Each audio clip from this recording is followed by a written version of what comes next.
നമുക്ക് ബാലിന്റെ ഗോമതിയുടെ നാളത്തെ നല്ലൊരു കഥ കേട്ടാലോ? വീഡിയോ ഇഷ്ടപ്പെടുവാണെങ്കിൽ ലൈക്ക് ചെയ്ത് ഹൈപ്പ് ചെയ്യാൻ മറക്കരുത് കേട്ടോ. അങ്ങനെ നമ്മൾ കാണുന്ന അനു ടെക്സ്റ്റൈൽ ഷോപ്പിൽ നിന്ന് ഡ്രസ്സൊക്കെ വാങ്ങിക്കൊണ്ട് ഇറങ്ങുവാണ്.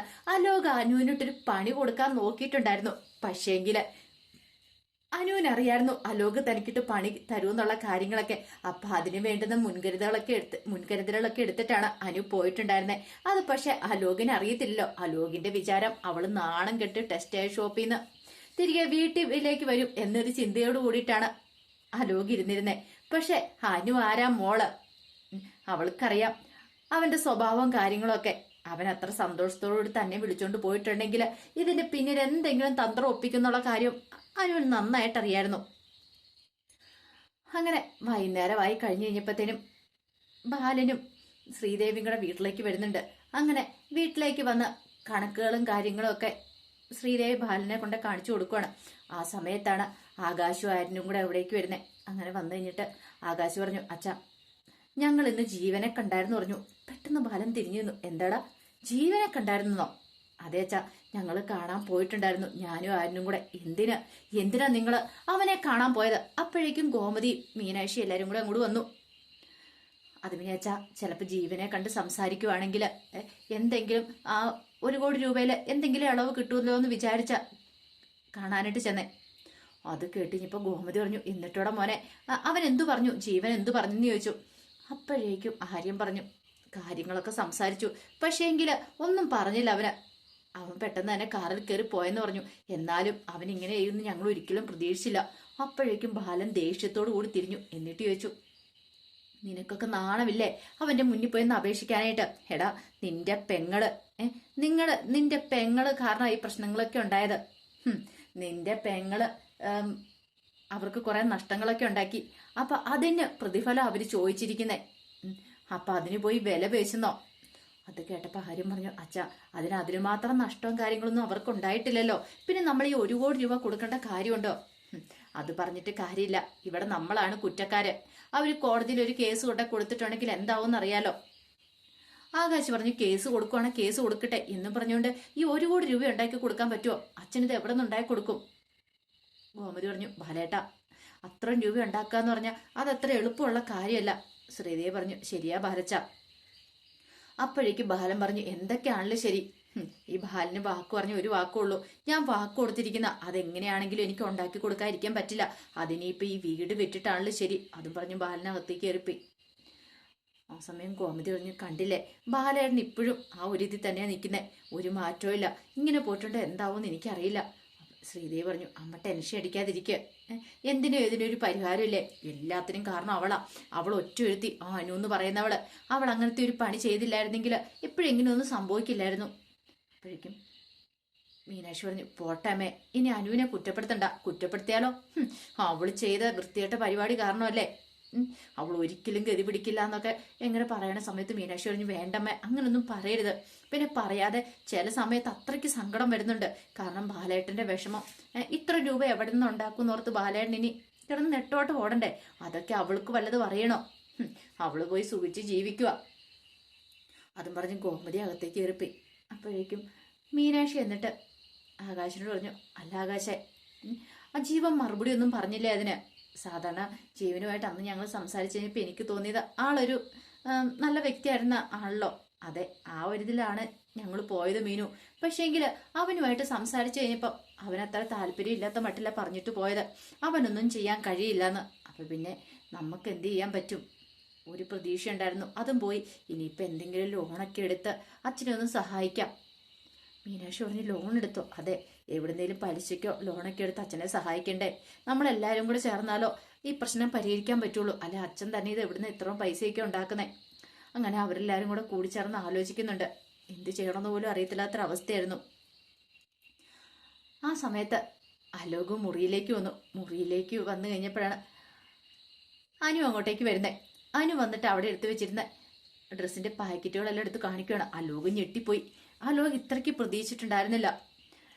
അപ്പോഴേക്കും അനു പറഞ്ഞു, അലോക് ഇത് എവിടെ പോയായിരുന്നു? ഞാൻ അലോകിനെ എത്ര വട്ടം വിളിച്ചെന്നറിയാവോ? വിളിച്ചിട്ടാണോ ഒട്ട് കിട്ടിയതുമില്ല. അപ്പോഴേക്കും അലോക് നോക്കി, അപ്പൊ ഇവളുടെ ഇവിടുന്ന് പൈസ ഈ ഡ്രസ്സെല്ലാം വാങ്ങിക്കാനായിട്ട് കുറെ ടെക്സ്റ്റൈൽ ഷോപ്പിന്റെ കവറും കാര്യങ്ങളും എല്ലാം ഉണ്ടായിരുന്നു. എന്താ അലോക് എന്താ നോക്കണേ? അല്ല ഈ ഡ്രസ്സല്ല, ഓ ഇതെല്ലാം എങ്ങനെ വാങ്ങിയെന്ന് ഓർത്തായിരിക്കും അല്ലേ. പെട്ടെന്ന് അനു എന്ത് ചെയ്തു, ഒരു ടെക്സ്റ്റൈൽ ഷോപ്പിന്റെ കവർ അങ്ങെടുത്ത് കാണിച്ചു. ഇത് നോക്ക, ഇതെങ്ങനെയുണ്ട്, ഇത് നല്ല ചുരിദാറാണെന്ന് നോക്കാനും പറഞ്ഞങ്ങ് തുറന്ന് കാണിച്ചു കൊടുത്തു. അലോകൻ അത് കണ്ടു കഴിഞ്ഞപ്പോഴത്തേനും ഇങ്ങനെ ദേഷ്യം വന്നു. എന്ത് ചെയ്യണമെന്ന് അറിയില്ല. അലോക് പെട്ടെന്ന് അത് ചുട്ടി അങ്ങോട്ട് ഇടുക. എന്നിട്ട് ചോദിച്ചു, എടി എവിടുന്നാ, നിനക്കിത് വാങ്ങാനുള്ള പണം എവിടുന്നാന്ന് ചോദിച്ചു. ഓ അതാണോ കാര്യം.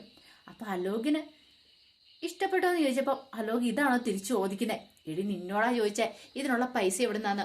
അലോക് എന്താ വിചാരിച്ചോണ്ടിരിക്കണേ, എനിക്കിട്ട് നൈസായിട്ടൊരു പണി വന്നിട്ട് അവിടെ നിന്ന് പോന്നിട്ടുണ്ടെങ്കിൽ ഞാന് വെറും കൈയോടെ നാണം കെട്ട് അവിടെ നിന്ന് ഇറങ്ങി പോരൂന്നോ. സത്യം പറഞ്ഞു, നിന്റെ എവിടുന്ന പൈസ എന്ന് ചോദിച്ചോണ്ട് അലോക് പെട്ടെന്ന് അനുശ്രീയുടെ പേഴ്സ് അവിടെ കിടക്കുന്നുണ്ടായിരുന്നു. അതെടുത്ത് നോക്കുവാണ്. അതിനകത്തൊന്നും കണ്ടില്ല. അലോകിന് സംശയമായി.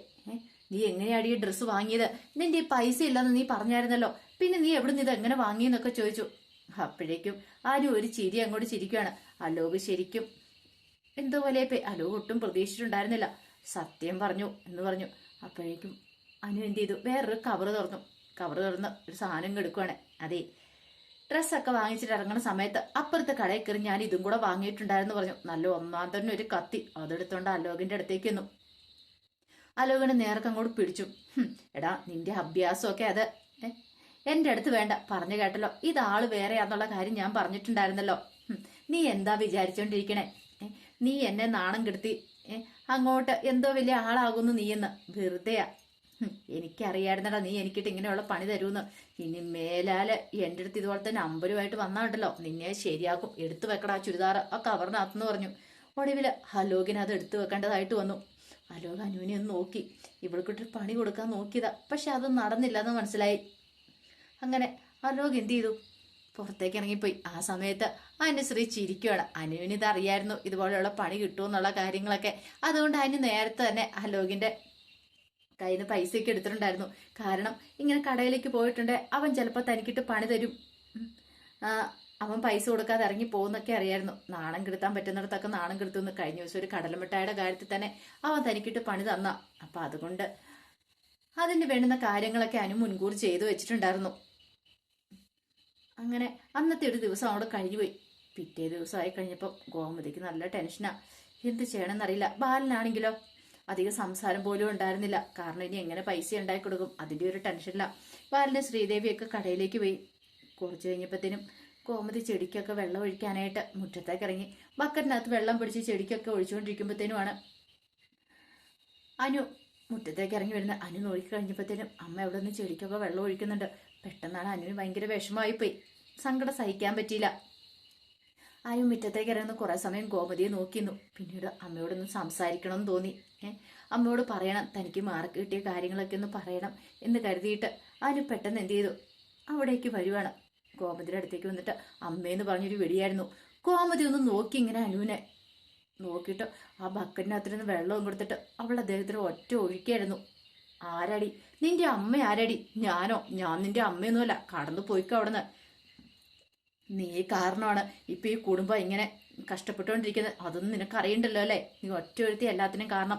നാണം കെട്ടി തല ഉയർത്താൻ പറ്റാതിരിക്കുന്ന അവസ്ഥയല്ല ഞങ്ങള്. അതുവല്ല നിനക്കറിയണോന്ന് ചോദിച്ചു.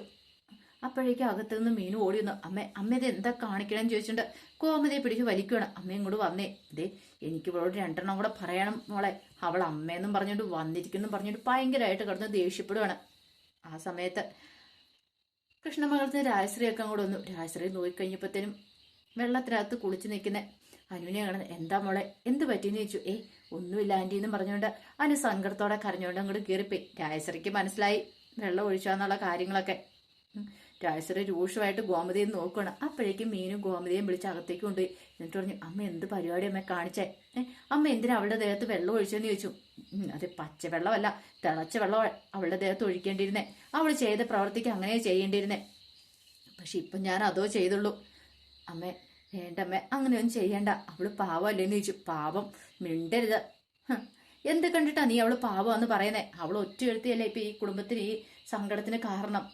പാലേണ്ണൊക്കെ ഉറക്കമില്ലാതെ ഈ ഓടുന്നതിന് കാരണം അവൾ ഒറ്റ എഴുത്തിയല്ലേന്ന് ചോദിച്ചുകൊണ്ട് ഗോമതി ദേഷ്യപ്പെടുവാണ്. ആ സമയത്ത് അനുമുറിയിലേക്ക് എന്നിട്ട് അനുവിന് സങ്കടം സഹിക്കാൻ പറ്റുന്നുണ്ടായിരുന്നില്ല.